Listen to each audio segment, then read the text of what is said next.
권영주의 카조타. 안녕하십니까. 카조타 권영주입니다. 따뜻한 봄바람 불면서 지붕 열리는 차에 관심 많아집니다. 그런데 지붕 열리는 것은 같은데 명칭이 컨버터블, 로드스터, 스파이더, 카브리올레 등 제각각입니다. 국가별로 이름 붙이다 보니 저마다 고유명사를 갖게 된 건데요.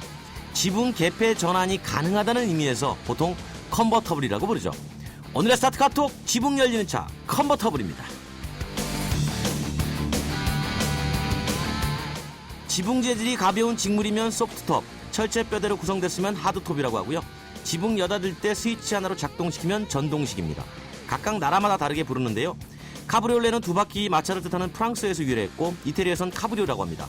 또한 로드스터와 스파이더는 좌석이 2개 이하인 컨버터블, 드롭헤드 쿠페는 카브리올레 영국식 표현이고 볼란테는 원래 음악 용어인데 에스턴 마틴이 V8 차종의 로드스터에 사용합니다. 뒷유리 창과 뼈대는 그대로 두고 머리 위 지붕만 떼어내는 타르가탑, 뼈대는 그대로 두고 천재질의 지붕만 열리는 캔버스톱도 있습니다. 정말 종류와 용어가 많죠? 하지만 걱정 없습니다. 그냥 지붕 열리면 컨버터블이라고 하면 되니까요. 국내 최초 듣는 자동차 라디오쇼 YTN 라디오 권영주의 카조타 엔진 스타트.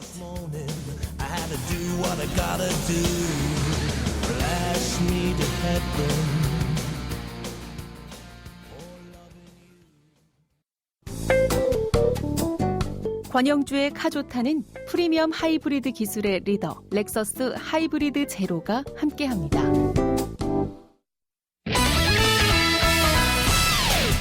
카조타가 새봄을 맞아 새 코너 준비했습니다. 아무리 모범 운전자라도 한두 번씩 교통사고 나기 마련이죠. 부주의로 또는 여의치 않은 상황에서 가해자 또는 피해자가 되기도 하는데 이런 경우 어떻게 대처해야 할지 당황하지 말고 대처하는 방법 저희 카조타에서 알려드리겠습니다. 한문철의 자동차 셀프 로펌.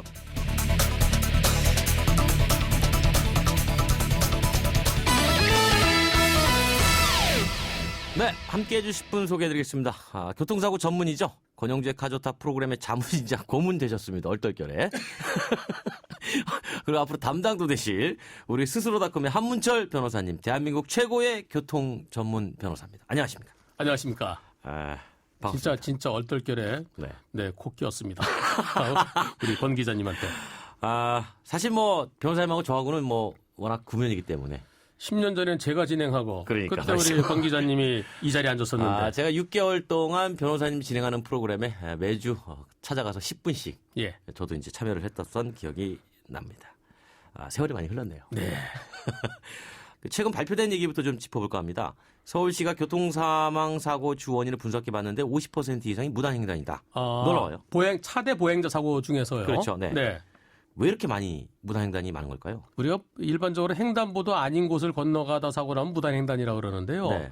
그거는 잘못된 표현이고요. 무단횡단이라 하는 것은 근처에 횡단시설, 횡단보도, 지하보도, 육교가 바로 근처에 있는데도 불구하고 거기를 이용하지 않고 그냥 차도를 건너는 거. 이걸 무단횡단이라고 합니다. 그럼 그런 거 없으면은 그러니까 시골길 같으면 근처에 횡단보도가 없어요. 횡단보도 가려면 저기 500m까지 내려가야 돼요. 500m 내려갔다 다시 해서 디귿자로 올 수는 없지 않습니까? 그렇죠. 그렇게 주변에 횡단보도가 없을 때는 도로를 최단거리 지그재그로 건너지 말고 대각선으로 건너지 말고 최단거리로 건널 수 있는데 다만 그때는 지나간 차들이 있는지 없는지 잘 살펴서 조심해서 건너가야 되는 거죠. 그런데 주변에 차가 오는지 안 오는지를 살피지 않고 그냥 건너가다 사고 났을 때 그것은 실질적으로는 무단횡단한 것과 비슷하게 평가를 합니다. 따라서 횡단보도 아닌 곳을 건너다 사고 났을 때는 무단횡단이라고 표현을 하는데요. 실질적으로는 무단횡단 아닌 것도 많습니다. 그런데 이 무단횡단 사고가 50%다라고 할 때는 아마 그런 것까지 포함된 게 아닌가 그런 생각이 들고요. 그런데 횡단보도가 저 밑에 한 50m 있는데 거기까지 내려가기 싫으니까 위로 내려가면 50m, 위로 올라가면 한 7, 80m. 그때 가운데를 그냥 건너는 특히 이제 낮에는 아주머니들이 많이 건넙니다. 그렇죠. 밤에는 술에 취한 아저씨들이 많이 건넙니다. 어린이들은 그렇게 안 해요. 그런데 좀 빠른 사람들, 차가 저만큼 있으니까 한 70m 정도 있으면 내가 먼저 갈 수 있을 것 같죠? 그렇지 않습니다. 사람은 1초에 두 발자국 정도밖에 못 가요. 빨리 걸어도. 그럼 1초에 1.5m입니다. 그렇죠. 시속 보통 4km 내지 빨리 걸으면 5km거든요. 그렇죠. 자동차는 시속 70km. 80km. 네. 그러면 저 뒤에 70m 뒤에 있던 차가 시속 80km로 오면 1초에 22m예요.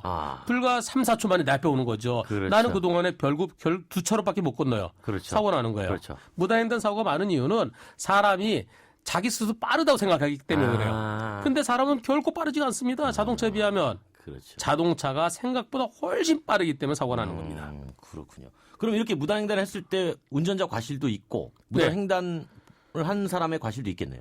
그렇죠. 운전자는 앞을 잘 봐야 되죠. 네. 운전자에게 요구되는 주의 의무 중에 제일 중요한 것은 앞을 봐야 됩니다. 전방주시 시태만. 그렇죠. 전방주시 앞을 잘 보고 운전해야 되는데 불구하고 앞을 잘 안 봤거나 딴 생각했거나 그랬으니까 못 피하는 거거든. 저 앞에 사람이 한 50m 앞에 오면은 빵 해준다든가 아니면 속도를 줄인다든가 그렇게 해서 피할 수 있었는데 앞을 제대로 보지 못해서 충격했으니까 운전자에게도 잘못은 있다. 하지만 보행자는 왜 횡단보도 아닌 곳 거기를 건넜느냐. 보행자 과실이 경우에 따라서는 이제 횡단보도에 빨간불에 무단횡단했을 때는 운전자 과실보다 보행자 과실 더 크게 봅니다. 그렇죠. 예. 근데 그 이외에는 대체로 운전자 과실 더 크게 보는데요. 둘 다 똑같이 보는 경우가 있습니다. 반반 볼 때. 어떤 경우입니까? 유턴 방지로 해서 불법 유턴하지 말라고 플라스틱 봉 세워놓은 데 있죠. 예, 그렇죠. 그거는 불법 유턴 방지용도 되지만은 그런 데는 건너가지 말아라는 의미까지 있는 거예요. 거기를 그 사이를 건너가다 사고 났을 때는 보통 피해자가 50%로 보죠. 그 예를 들어서 그러면 횡단보도에서 보행자가 건너다가 사고가 났다. 이건 100% 운전자 과실이죠. 횡단보도는 두 가지가 있죠. 신호등 있는 횡단보도가 있고 신호등 없는 횡단보도가 있는데 일반적으로 횡단보도 사고 그러면 이제 신호등 없는 횡단보도 더 많습니다. 실질적으로. 그렇죠. 신호등 없는 횡단보도에서 보행자가 우선이에요. 신호등 있는 신호등 없는 횡단보도에 보행자가 있으면 운전자는 그 앞에 정지선에 멈춰야 돼요. 멈춰야 되는데 앞을 안 보거나 그러다 보면은 그걸 못 보고 하는 순간에 충격하죠. 그러나 보행자도요. 운전자가 반드시 나를 보고 멈춘다는 보장이 없기 때문에 저기 차가 오고 있으면은 건너기 전에 차가 속도 줄이는 걸 보고 운전자는 아이 컨택하라고 그러는데요. 그렇죠. 가까이 있으면 눈을 마주치고 멀리 있으면 눈이 안 보여요. 그때 속도 줄어드는 걸 보고 안전히 멈추는 걸 본 다음에 건너야지 지가 멈추겠지. 그러다가 상대편이 날 못 보면 어떡해요. 손 한번 이렇게 흔들어도 괜찮죠? 흔드는데 못 볼 수가 있거든요. 못 볼 수가 있구나. 그래서 신호등 없는 횡단보도에서 만약에 사고가 났을 때는 운전자 90, 보행자 10으로 봅니다. 보통 그렇군요. 또 신호등 있는 횡단보도는 아까 신호등에 보행자 신호가 빨간불일 때 무단횡단했으면은 그거는 건너면 안 되잖아요. 당연히 안 되죠. 네, 근데 왜 건넜느냐? 그래서 보행자 과실도 높게 봅니다. 보행자 과실 60%로 보고요. 운전자 과실 40% 보는데 늦은 밤에 차가 쌩쌩 달리고 아주 넓은 길일 때는 운전자 과실 70%까지 올라갈 수도 있습니다. 경우에 따라 조금씩 다를 수는 있군요. 또 한편 운전자가 엄청난 과속이었다. 그럴 때는 운전자 과실 50, 보행자 과실 50 될 수도 있고요. 한편 초록불, 녹색불이 깜빡깜빡할 때가 있어요. 이때는 이제 바뀔 거니까 주의하라 이런 표시잖아요. 건너지 말라는 표시죠. 그렇군요. 우선 초록불에 건넜으면 녹색불에 건넜으면 운전자 잘못 100%예요. 네. 다만 녹색불인데도 불구하고 불 켜지자마자 빵 뛰어나가는 수가 있어요. 그렇죠. 초등학생들 누가 먼저 갔나 시합하잖아요. 그렇죠. 그럼 그럴 때 사고 나면 5%, 95대 5. 그러니까 천천히 걸어갔으면 100대 0. 근데 녹색불이 깜빡깜빡할 때 그때는 보통 빨리 뛰라는 신호로 생각하는데 뛰는 게 아니라 다음 신호를 기다려라. 근데 우리 보통 그냥 막 뛰죠. 그렇죠. 그렇게 건너다가 중간에 빨간불로 바뀌었다. 그럼 자동차는 자동차 신호로 바뀌니까 그 신호만 보고 출발하다 부딪히는 경우가 있어요. 그렇죠. 깜빡깜빡할 때 들어간 보행자의 과실을 30% 전후로 봅니다. 그렇군요. 30% 전후로. 그 변호사님 일반 사람들 뭐 전치 2주 나왔다, 4주 나왔다, 6주 나왔다. 이게 사실 감이 잘 안 와요. 그러니까 이를테면 골절상해다 그러면 무조건 6주 이상 뭐 이렇게 나오는 건가요? 이 전치 몇 주, 요치 몇 주 그러는데 전치라는 건 전부 다 치료하는 데 걸리는 시간, 요치는 치료가 필요한 시간. 이게 한자를 풀었으면 되는데요. 그렇군요. 일반적으로 뼈가 부러졌으면은 뼈가 붙는데 얼마 걸릴까? 사람마다 조금씩 다르잖아요, 이게. 근데 비슷비슷하죠. 그래요? 네, 물론 어린아이랑 노인들이랑 좀 다르죠. 어린아이는 이제 악교질이 많고 노인들은 석회질이 많아서. 드디어 이제 정형외과적인 지식 나와요. 저도 교통사고 소송하다 보면은 저절로 그냥. 거의 뭐 제가 알기로는 정형외과 의사보다 더 많은 의학지식을 가지신 걸로 알고 있는데 제가. 저 신체 감정, 장애 부분에 대해서는 저도 이제 조금 그 경험에서. 경지에 오르신 거죠? 뭐 정형, 신경 이런 쪽에 신체 감정이 많거든요. 일반적으로 갈비 늑골이라고 하죠. 갈비 부러지면 한 4주, 6주 정도 되면 붓는다 그래요. 그러니까 보통 6주 진단 나오죠. 팔다리 뼈, 굵은 뼈가 부러지면은 경우에 따라서 8주 나오기도 하는데 보통 12주 정도 나오고요. 네. 그리고 목이나 허리가 삐끗했을 때는 한 2주 정도 치료받으면 괜찮을 거다. 염자라 그러는데요. 네네. 그런 경우는 보통 2주 진단이 나오고요. 네. 네, 진단은 그 상황에 따라 다른데 그런데 이 많은 분들이 진단 주수 많으면은 손해배상 더 많이 받는 걸 생각하는 수가 그렇게 있습니다. 보통 생각을 하죠. 근데 진단 주수로 받는 게 아니고 예. 다리가 부러졌는데 부러진 다리는 나중에 붙으면 괜찮아요. 그렇죠. 건대 시행이 없어요. 네. 근데 관절 부분, 구부러지는 부분은 치료가 끝난 다음에도 잘 안 구부러질 수가 있어요. 그렇게 장애로 남거든요. 장애 남는 경우가 장애 남지 않고 진단 많은 경우보다 훨씬 더 손해배상이 더 커질 수가 있죠. 아무래도 일상에서 불편함을 초래하는 경우가 발생했을 때에 그렇죠. 예. 손해배상액이 훨씬 더 커진다. 그 진단 주수로 손해배상을 계산할 수는 없다라는 거죠. 그렇군요. 횡단보도 사고는 11대 중과실 사고라고 알고 있잖아요. 네, 그렇죠. 그러니까 경미한 사고라도 무조건 형사조사 받아야 되는 겁니까? 형사처벌 대상이죠. 종합보험에 가입돼 있더라도 예. 일반적으로 교통사고 중에서 처벌받는 것은 사망사고, 뺑소니, 그리고 11대 중과실 이런 경우에는 종합보험에 가입돼 있어도 처벌 대상이고요. 피해자와 합의가 되더라도 처벌 대상입니다. 근데 처벌 대상이라 그래서 반드시 구속되는 경우는 아니고요. 예. 요즘은 교통사고로 구속되는 경우는 아주 드뭅니다. 100건 중에 사망사고도 100건 중에 한 5건 정도 구속되고 그래요? 나머지는 대부분 다 불구속이에요. 벌금 나옵니까? 아니 벌금은 아니고 재판받고 집행유예 될 수도 있고 또 처음에 합의할 시간적인 여유를 주기 위해서 불구속해 줬는데 끝까지 합의가 안 되면은 나중에 가서 실형 선고돼 구속될 수도 있고요. 또는 원만하게 합의가 이루어지면 벌금형 될 수도 있고 그런데 이 11대 중과실 중에 신호위반 횡단보도 사고 이거 11대 중과실 중에 가장 대표적인 건데요. 이거 무조건 되고 형사합의가 필요한 건 아니고 형사처벌 대상이면은 이거 처벌 안 받으려면은 합의해야지 이런 생각이 들 텐데 그렇죠. 처벌 대상이지만 처음부터 이 피해자가 많이 다치지 않았으면 그냥 불구속이 벌금형으로 끝나는 게 많아요.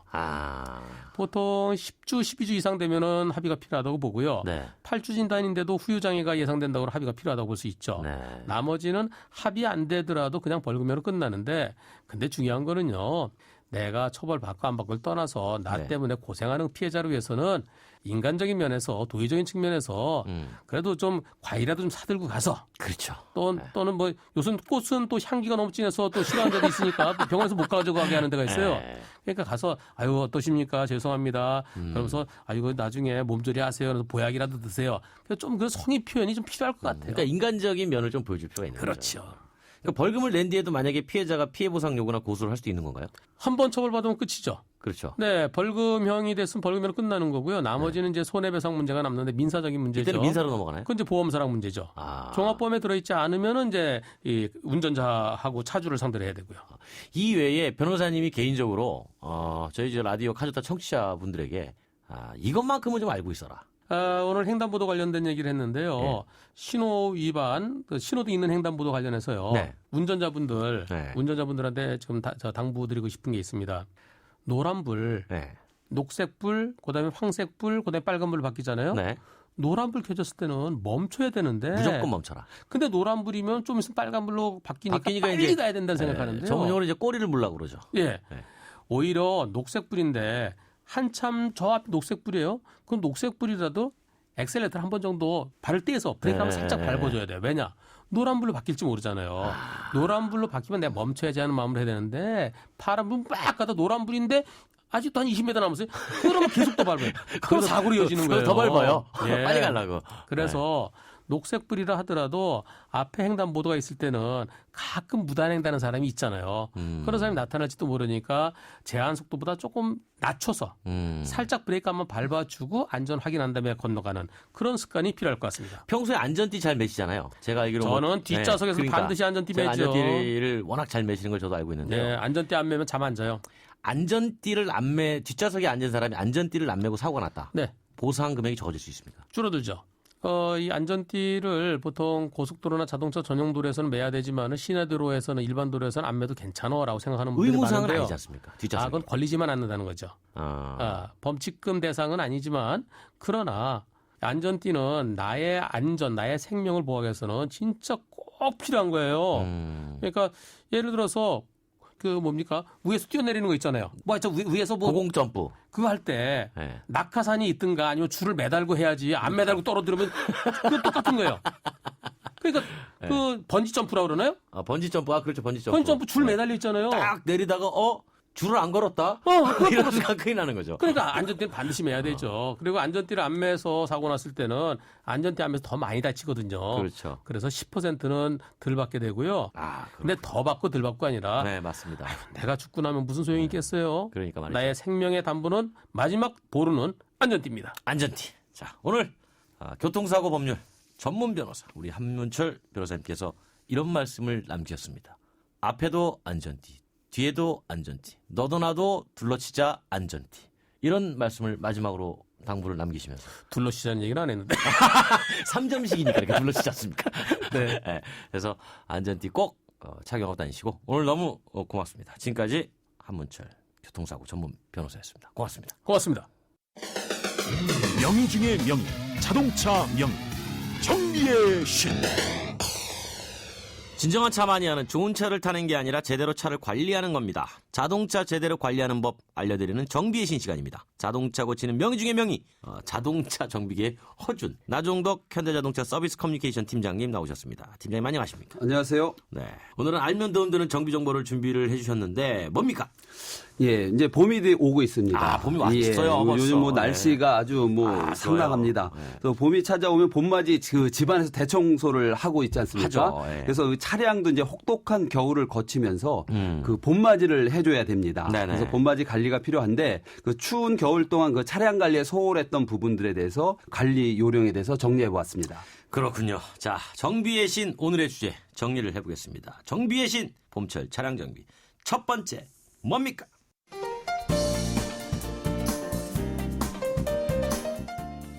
정비의 신 봄철 차량 관리 방법 3가지.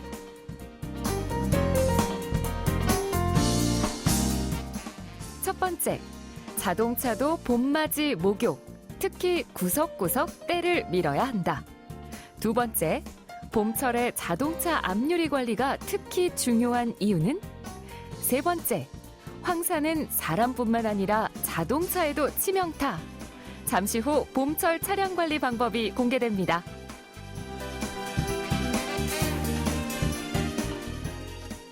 자, 봄철 차량도 관리해야 된다. 아주 중요한데 싹 목욕 재개부터 해야 되겠죠. 일단 뭐 이 염화칼슘, 예. 소금기 예. 요거 좀 벗겨줘야 돼요. 그렇죠. 네. 이제 겨울철 눈길에서 그 염화칼슘이나 염수로 인해서 네. 차체가 오염이 된 경우들이 많습니다. 그렇군요. 그 염화칼슘은 차체를 갖다 부식시키기도 하고 네. 도장을 또 손상시키기도 합니다. 그렇군요. 그렇기 때문에 그 자동차는 목욕, 즉 세차를 시켜줘야 됩니다. 사람도 짠 거 많이 먹으면 고혈압이잖아요. 그렇죠. 네, 자동차도 짠 건 안 좋은 거예요. 맞습니다. 네. 그래서 특히 세차할 때는 하체 세차가 매우 중요하다고 하겠습니다. 그래서 이 세차할 때는 뭐 특히 그 전문 세차기 뭐 하체 세차하는 장비들이 있습니다. 하부 세차 이렇게 써있는 집이 있어요. 하부 세차. 그 하부 세차를 구석구석 그 고압 세차기로 깨끗하게 씻어주고 타이어 주변도 세심하게 세척할 필요가 있습니다. 그러니까 이제 단순하게 샤워만 하지 말고 때도 제대로 좀 벗겨도 되는 맞습니다.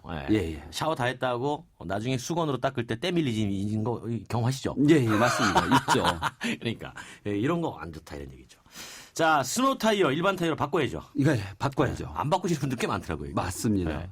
그 겨울 동안 그 사용하던 스노우 타이어는 접지면이 넓고 마찰력이 높아서 그렇죠. 그 일반 도로에서 운행하게 되면 소음이 많고 연료 소모에도 그 안 좋은 부분이 있습니다. 네. 그래서 겨울이 지나면 겨울 동안 사용한 스노우 타이어는 네. 깨끗이 씻어서 잘 보관해서 다음 계절에 사용할 수 있도록 해주셔야 되는데 가끔 이거를 트렁크에 싣고 다니시는 분들이 계세요.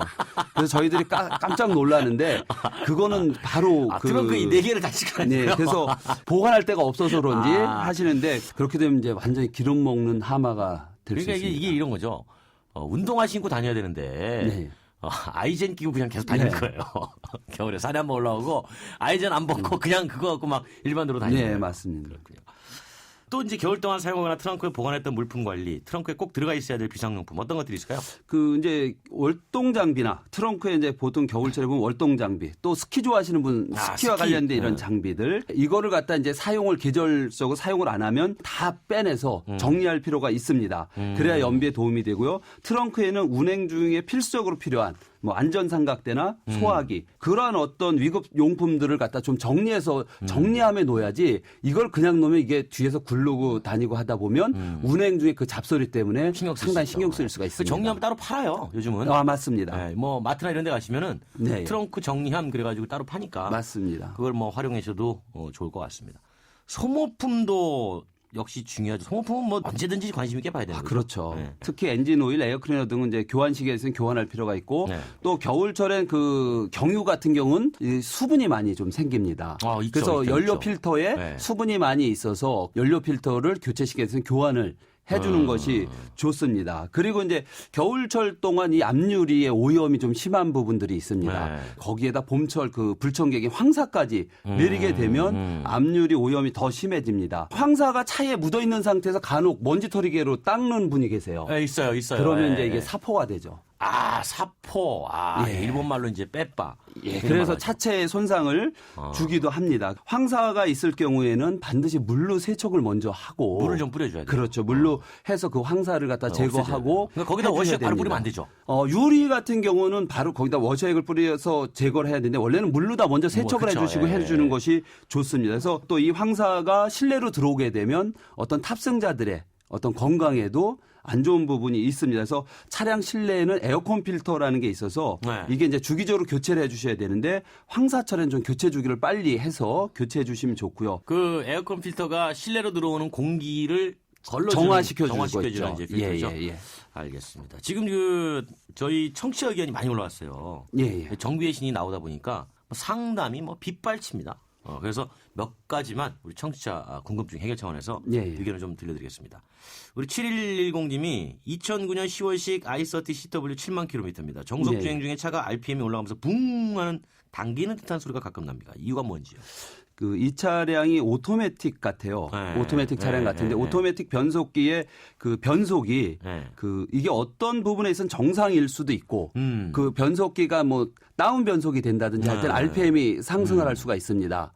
그 반면에 또 내가 거기서 약간 가속했는데 RPM만 올라가고 그 RPM이 떨어지지 않을 때는 변속기에 어떤 문제가 있다라고 볼 수 있는데 이분은 뭐 변속기의 문제까지는 아니지만 한 번 정도 변속기는 진단을 한번 받아보셔야 좋을 것 같습니다. 그래요. 변속기 진단 한번 받아보시기 바라고. 예.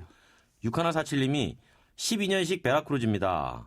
배터리가 올겨울에 4번 방전돼서 긴급 서비스 받았는데 교체해야 되겠죠? 이건 저도 할 수 있습니다. 교체하시기 바랍니다. 근데 이게 배터리를 교체하는 게 사실은 중요하지가 않습니다. 이 부분은 방전되는 원인을 먼저 찾아야 돼요. 그러니까 이게 4번씩이나 방전. 그렇죠. 이건 뭔가 어디선가 방전이 되는 요소가 있는 겁니다. 그거를 먼저 찾아서 제거를 하고 난 다음에 배터리를 갖다 교체를 하셔야지 혹시 블랙박스 이런 거 아닐까요? 그럴 가능성도 일부 있습니다. 분명히. 그래서 배터리를 갖다 정비 공장 가면 방전 테스트를 해줄 겁니다. 그래서 방전 테스트에서 어디서 전기가 소모되나를 확인해서 소모되는 원인을 먼저 제거하고 배터리 성능이 분명히 약화돼 있다면 그때는 교체하는 것이 좋습니다. 어쨌든 원인을 좀 찾아보시기 바라겠습니다. 8843님이 르노 Q3 14년식인데 소음이 좀 심하더라고요. 방음 작업도 할 예정인데 우선순위 위로 먼저 작업할 것이 뭔가요? 가령 뭐 휀다 작업 이런 거.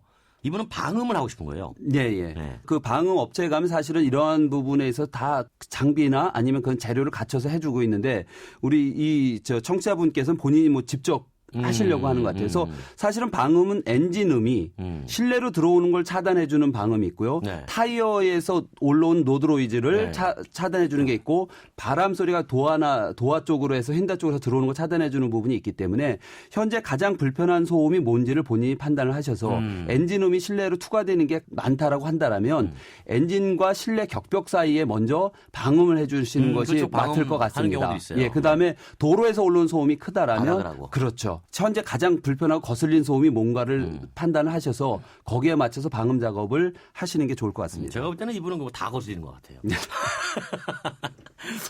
4568님이 아주 기본적인 질문 드리려고 합니다. 2013년 1월식 YF 소나타 LPG입니다. 요즘은 엔진오일 교환주기가 1만 킬로 정도에 교환해도 된다고 하는데 어떤가요? 그리고 미션 오일은 언제 몇 킬로미터에 교환해주면 좋을까요? 아주 상식적으로 아주 유용한 질문 주셨어요. 그 자가용 차들은 저희 공장주기에 바꾸시는 게 아무 문제 없습니다. 근데 영업용 차량 LPG라면 그 주행 조건이 가혹 조건일 때는 그 추천 주행 거리의 50%까지 줄여서 관리해 주시는 것이 그러니까 가장 좋습니다. 일반적으로 엔진오일 교환 주기가 1만 킬로미터 정도 이거 맞습니까? 통상적으로 지금 이게 LPG면 제가 알고 있기 15,000km로 15,000km니까 알고 있습니다. 그러면 이제 7,500 가옥 조건일 때는 7,500. 7,500km 정도에 교체해 주시는 것이 차에는 좋다라는 거죠. 야, 이게 많이 늘었네요. 교환 주기가. 예. 예전에는 5,000km 많기로 뭐 일부 차종은 지금 2만 킬로까지 추천 주기로 돼 있습니다. 이러다가 이제 무교환 가는 거 아닙니까? 그 오토미션 오일은 현재 무교환까지 가고 있습니다. 그러니까 지금 말씀하신 미션 오일 몇 킬로에 교환해 주면 좋고 여기 교환할 필요가 없어요. 이 미션에 네. 오일 게이지가 있는지를 보셔서 네. 오일 체크하는 게이지가 없으면 무교환입니다. 아, 그렇군요. 예. 근데 이제 가끔 정비점에 가면 미션 오일 갈으셔야 되겠는데요. 그거 보세요. 게이지가 없으면 무교환입니다. 무교환인데 보통 과거에는 오토미션 오일도 4만 킬로에 교체해 주라고 네. 추천하던 적이 그렇죠. 있었는데 네. 최근에 무교환인데 한 10만 킬로 정도 뛰면 예. 한번 정비 공장 가서 그 산화 정도를 그 정비사한테 보고 한번 뭐 바꿔주시면 분명히 차에는 좋을 수가 있습니다. 그러니까 1년에 보통 자가용이 15,000km 탄단 말이죠. 예. 그러니까 한 7년, 8년까지는 그렇죠. 그냥 교환 없이 타도 되는 거예요. 그렇죠. 그러니까 가끔 뭐 한 3, 4년 탔는데 교환하라 그러면 이거는 전문용어로 맞는 거예요. 제대로 맞는 거죠. 자, 마지막 질문입니다. 8824님이 엔진 오일은 값이 비싼 걸 교환해야 되는지요? 저가를 교환하는 것과 어떤 차이가 있나요? 그 사실 저희들이 보는 입장 엔진 오일은 저가냐 고가냐를 그 순정품이냐 아니면 기능성 오일이냐 이 개념으로 저희들이 보는데 그 간혹 차를 아끼시는 분은 기능성 엔진 오일을 바꿉니다. 물론 그렇죠. 그때 상당히 고가죠. 합성유. 합성유 해서 고가로 하는데 교환 주기를 일정하게 한다라면 예. 순정 오일로 바꾼다 해서 차에는 전혀 문제가 없습니다. 그렇죠. 예. 네. 근데 내가 차를 유독 가옥 조건으로 운전한다든지 속도를 즐긴다든지 했을 때는 합성유를 사용하는 것도 차에는 좋다라고 할 수 있습니다. 그러니까 맞아요. 내가 주행하는 패턴과 습관이 어떠냐에 따라서 선택을 하셔서 사용하셔도 되고 통상적인 주행에서는 순정 오일로 바꾸셔도 전혀 문제가 없다는 것을 말씀드릴 수 있습니다. 뭐 이런 거죠. 전문적인 육상 선수가 실제 제대로 된 육상화, 런닝화를 신는 것과 일반적인 조깅 때 조깅화를 신는 거는 좀 다를 수 있거든요. 그렇죠. 예, 예. 그러니까 그런 용도에 예, 예. 근데 일반적인 조깅하는 분들이 선수들의 런닝화를 신어봐야 잘 못 느낀다는 얘기죠. 맞습니다. 그렇군요. 제가 참 비유를 잘하죠. 네. 알겠습니다. 자, 여러분 그 자동차 정비에 대해서 궁금증이 있으시면 정비의 신, 갓 오브 더 정비 우리 나종덕 현대차 서비스 커뮤니케이션 팀장님 나올 때 저희가 상담을 해드릴 테니까 짧은 문자 50원, 긴 문자 100원의 정보 이용료가 비거되는 샵 0945로 주신 정비에 관한 궁금증 계속 보내주시면 저희가 해당 코너가 연결될 때 계속 소개해서 궁금증을 풀어드리도록 하겠습니다. 자, 지금까지 정비의 신, 갓 오브 더 정비 현대자동차 나종덕 고객 커뮤니케이션 팀장님 나오셨습니다. 고맙습니다. 감사합니다.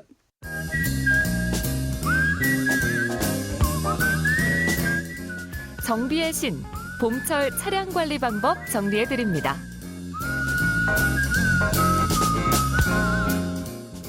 봄맞이 자동차 관리 그 첫 번째. 겨우내 염화칼슘을 뒤집어 쓴 자동차. 특히 하체와 타이어는 반드시 하부 세차나 고압 세차로 구석구석 세척해줘야 합니다. 그리고 세차 후 왁스로 코팅 작업을 해주면 1년을 거뜬히 넘길 수 있습니다. 두 번째, 당신의 스노우 타이어와 겨울용품 여전히 트렁크에 잠자고 있는 건 아닌가요? 다 쓴 겨울 장비는 잘 닦아서 베란다나 창고에 넣어 연비도 줄이고 내년 겨울도 준비하세요. 세 번째, 황사로 어느새 뽀얗게 된 자동차 먼지털이로 닦으셨다고요? 당장 스탑! 사포로 문지르는 것과 다를 바 없습니다. 미세먼지 황사는 반드시 물 세척해야 한다는 것 기억하세요. 내 몸처럼 자동차를 아끼고 관리하는 당신이 진정한 멋쟁입니다.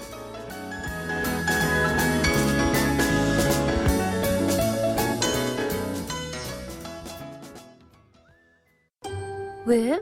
코웨이 모든 침대는 상단이 분리될까? 침대는 몸에 닿는 부분부터 오염되잖아. 아, 더러운 상단을 분리해 언제든 새 타퍼로 그리고 전문가의 관리까지 위생까지 책임져야 진짜 침대다. 코웨이 매트리스 케어 렌탈 1588-5200. 몰랐어요. 기흥 역세권 지구가 이렇게 달라질 줄 아무도 몰랐어요. 강남을 더 빨리 만나고 교통, 문화, 쇼핑을 한자리에서 다 누리는 곳 기대하십시오. 기흥의 신중심. 기흥역 지웰 프루지오. 모델하우스 오픈 중. 문의 031-281-8800. 주식회사 대농. 서윤이 엄마. 민호 아버님. 당신의 이름 대신 누구 엄마, 아빠로 불리는 일이 많아졌다면 악사 자동차 보험과 만나세요. 당신과 자녀에게 꼭 필요한 보장을 다이렉트로 더 저렴하게, 모바일로 간편하게. 악사 다이렉트. 가입 시 유의사항을 꼭 확인하세요. 하얀 쌀에 옛 어머니의 지혜가 더해지면 들리세요? 한 방울도 뺏기지 않는 빨간 쌀의 능력. 촉촉해지고 싶은 만큼 촉촉해져요. 진한 보습이니까. 한율 진액 스킨. 쉐보레 4주년 기념 빅4 업그레이드 프로그램. 인기 모델 구입하고 추가 비용 없이 업그레이드 받으세요. 크루즈 구매 시 트림 업그레이드. 캡티바는 프리미엄 팩으로, 말리부는 디럭스 팩으로, 올란도는 DMB 내비게이션을. 놓치기엔 너무 빅한 혜택. 3월 한 달간 일부 모델 제외. 홈페이지 참조. Chevrolet, find new roads. 1, 10, 100, 1000만, 10만, 100만, 1000만, 억, 10억, 100억, 1000억, 조, 10조, 100조. 무려 100조? 구글, 애플, 페이스북 같은 시가총액 100조 이상 기업들만 선별한 대신 100조 클럽 ELS. 대신이니까 ELS도 크게 드립니다. 대신증권 100조 클럽 ELS. 투자 전 설명을 청취하시고 원금 손실에 유의하세요. 차 안에서 먹고 또 먹어도 사람들이 타고 또 타도 페브리즈 차량용이 있으니 냄새 걱정이 없어요. 상쾌한 드라이브 페브리즈 차량용과 함께. 페브리즈 차량용. 사장님들, 가게에서 전화 쓰랴, 인터넷 쓰랴, 카드 결제 시스템 쓰랴, 요금 부담 많이 되셨죠? 그래서 올레 소호 성공팩은 이 모든 걸 월 2만 원에 지금 신청하세요. 우리 가게 성공 비결 올레 소호 성공팩. 가입 문의 국번 없이 100번, 부가세 별도, 올레. 점심시간이 지났지만 벨은 계속 울립니다. 7번 테이블 반찬 리필, 4번 테이블 계산, 다시 5번 테이블, 3번 테이블, 이번엔 1번. 박 사장님 쉴 틈이 없어요. 잠깐! 피로부터 풀고 하세요. 지금은 피로가 풀리는 바카스 타임. 풀려라 5천만, 풀려라 피로. 바카스. 에이스 고객 이정재. 침대를 말하다. 가구는 디자인만 보고 사도 되지. 근데 침대를 그렇게 사봐라. 아침에 어떻게 되겠어. 잡았으면 알 텐데. 침대는 가구가 아니다. 침대는 에이스다. 에이스 침대. 엄마라는, 도전이라는, 헌신이라는 이름의 흉터. 때론 자랑스럽지만 달라졌으면 하는 여자 마음. 더마틱스 울트라로 흉터 달라질 수 있습니다. CPX 성분이 흉터를 흐리고 부드럽고 매끈하게. 흉터 전문 더마틱스 울트라. 본 제품은 의료기기입니다. 가나다라 마바사 자차카타파 전해주고 싶은 얘기 바람병에 담으면 그들이 모자랄지도 몰라. 병 하나에 담을 수 없는 초정탄산수 이야기. 파란을 일으키다. 초정탄산수. 자동차가 한국에 들어온 게 1912년입니다. 자동차 들어오면서 정비소도 생겨났다고 하죠. 지금이야 정비점이 많지만 자동차 적었던 시기에는 정비점도 찾기 어려웠을 겁니다. 그럼 어떻게 정비가 시작됐을까요? 1912년 고종황제가 탈 수 있는 차가 들어왔는데 운전기사, 정비기사, 부품, 정비공장이 서울에는 없던 때여서 영국에서 차 보낼 때 기사부터 정비사와 보수부품을 함께 보내줬다고 합니다. 그러다 국내 최초 정비공장은 전차 기술자 겸 운전수로 들어왔던 미국인 제임스 모리스가 1915년 가을 광화문 근방 정동고개에 처음으로 판매 상점을 차린 게 시작입니다. 자동차 고쳐주려고 미국 샌프란시스코에서 친구 하워드를 초빙했다고 하죠. 바로 정비사였습니다. 그 뒤로 정비인력 양성 학원 생기면서 지금에 이릅니다. 그런데 간혹 정비료 너무 비싸다고 생각할 때 있으시죠? 개인이면 특히 그럴 겁니다. 보험사가 정비사업자에게 정비료 조금 주니까 개인에게 많이 받는 겁니다.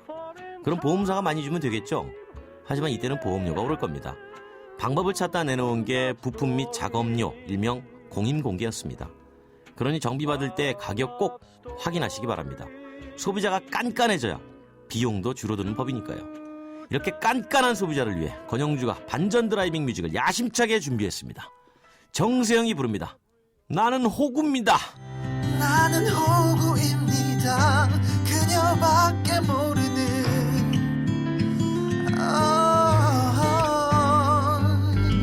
오늘도 안전운전하세요. 권영주의 카드타는 이제 파킹.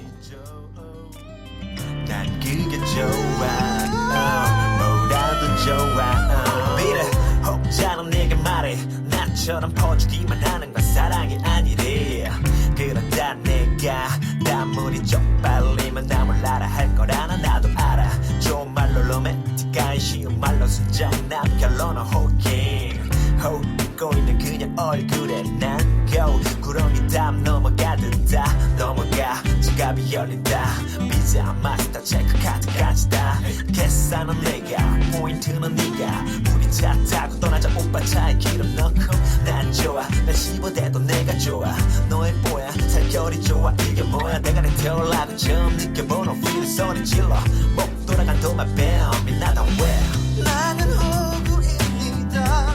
그녀밖에 모르는 그녀 위에서 난 장기라도 팔겠어요. 그 누가 뭐라 말해도 안 들려 그녀가 아니면 차라리 죽음을 줘요. 나는 호구입니다.